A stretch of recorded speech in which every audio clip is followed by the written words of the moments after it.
Bhojpuri film जगत से जुड़ल हर ताजा तरीन खबर सबसे पहले जाने खातिर भोजपुरिया आर्यन चैनल के सब्सक्राइब कर ली और घंटी के जरूर दबाई। जय भोजपुरी। जी हाँ, तो आज आपसे के बीच भोजपुरी के पावर स्टार पवन सिंह एवं भोजपुरी के दबंग सुपरस्टार खेसारी लाल यादव से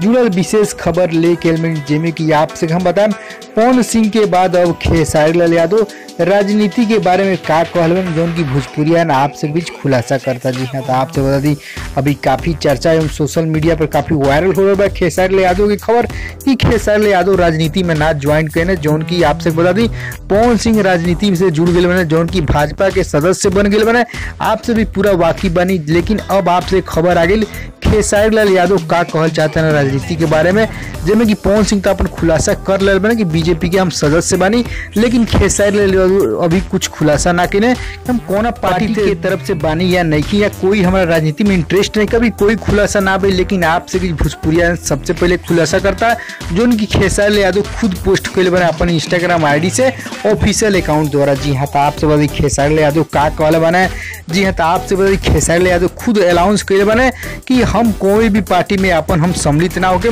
काहे कि फैंस लोग के प्रति हमारा अलगाव नहीं करे के कि हई पार्टी में बानी तो हऊ पार्टी हमारे खिलाफ हो जाई। जिसमें कि पवन सिंह तो अपन फैंस लोग के बदौलत ही इतना बड़ा ऊंचा नाम कमा बने, जिसमें पवन सिंह तो बीजेपी ज्वाइन कर लें, लेकिन खेसारी लाल यादव अभी कोई पार्टी ना ज्वाइन करे, जिसमें खेसारी लाल यादव अकेला बने सब पार्टी में सम्मिलित बने। खुद वो अनाउंस कर कि हम कोनो पार्टी के तरफ से नहीं कि हम सभी पार्टी के उम्मीदवार बनी, सभी पार्टी प्रचारक बनी, सभी कोई के सम्मिलित बने, जो हम अकेला कोई भी पार्टी से नहीं, जो की खेसारी लाल यादव खुद अपन अकाउंट पर शेयर कर में, जो की आपसे बीच हम रिपोर्ट बता रहे हैं। तो आपसे बता देनी पवन सिंह बीजेपी से हाथ मिला ले बने और खेसारी लाल यादव सम्मिलित बने सभी पार्टी की तरफ से, सभी उम्मीदवार की तरफ से, जो उनकी सभी पार्टी से हाथ मिला बने। जी हाँ, तो आप सभी अपने कमेंट में जवाब जरूर दी कि पवन सिंह भाजपा से बने तो क्या गलत कर बने या सही कर बने, और खेसारी लाल यादव अभी कोई पार्टी ज्वाइन नहीं करने के लिए। तो आप सभी कमेंट करके बताएं कि आप क्या चाहते हैं खेसारी लाल यादव कोनो पार्टी से ज्वाइन करे या ना करे, कमेंट जरूर करी। और ये खबर अच्छा लगा लोग तो लाइक कर दी, फेसबुक व्हाट्सएप शेयर करी,